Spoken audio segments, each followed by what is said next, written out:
Akibat kurangnya seks edukasi sejak dini, pergaulan bebas menjadi penyebab terbesar banyaknya pengambilan rekomendasi nikah pasangan yang usianya di bawah 19 tahun.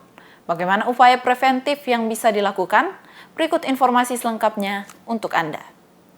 Pergaulan bebas yang marak terjadi mengakibatkan data pengambilan rekomendasi nikah di Dinas Pemberdayaan Perempuan dan Perlindungan Anak Kota Makassar meningkat. Pergaulan berisiko atau disebut pergaulan bebas tidak terkontrol sama sekali hingga dapat menyebabkan hamil di luar pernikahan. Pergaulan bebas menurut B. Simanjuntak merupakan proses interaksi antara seorang dengan orang lain tanpa mengikatkan diri pada aturan, baik undang-undang juga hukum agama, serta adat kebiasaan di masyarakat. Akibat terjadinya pergaulan bebas di kalangan anak maupun remaja memiliki bermacam-macam dampak negatif. Hal ini dikemukakan langsung oleh Kepala Dinas Pemberdayaan Perempuan dan Perlindungan Anak Kota Makassar. Dampaknya pasti akan banyak ya, terutama untuk hamil di luar pernikahan. Yang kedua, ketika mereka hamil, otomatis ini kan salah satunya adalah bagaimana menikahkan di usia anak. Nah, di usia anak ini ketika mereka hamil, dampak yang paling besar adalah dampak kesehatan buat mereka.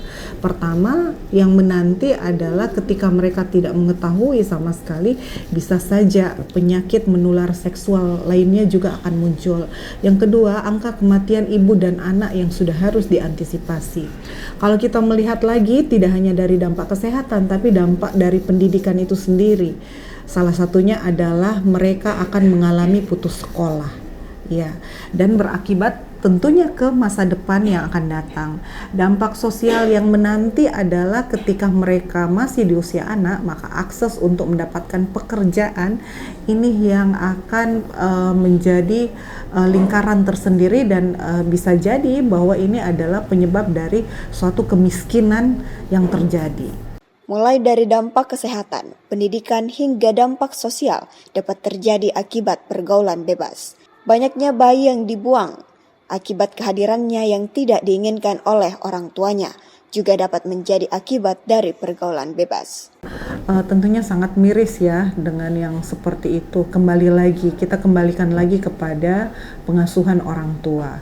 Pola-pola pengasuhan yang harus diterapkan oleh orang tua.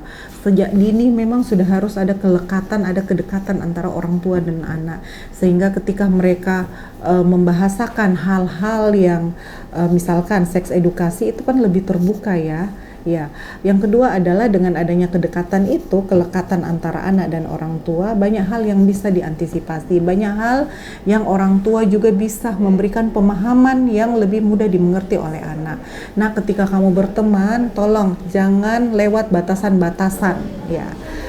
Dan itu orang tua komunikasinya juga akan lebih nyaman juga kepada anak, dan anak juga pasti karena kedekatan dengan orang tua semua hal bisa diceritakan, jadi orang tua juga bisa ada antisipasi terhadap permasalahannya. Langkah preventif harus terus digaungkan dengan edukasi seks sejak dini, membangun kepercayaan diri, dan tentunya tetap pada jagai anak tak. Jaga anak tidak hanya anak yang dilahirkan tetapi anak di sekitar kita juga. Aminah Rahma Ahmad, Andi Muhammad Syafrizal, Unhas TV.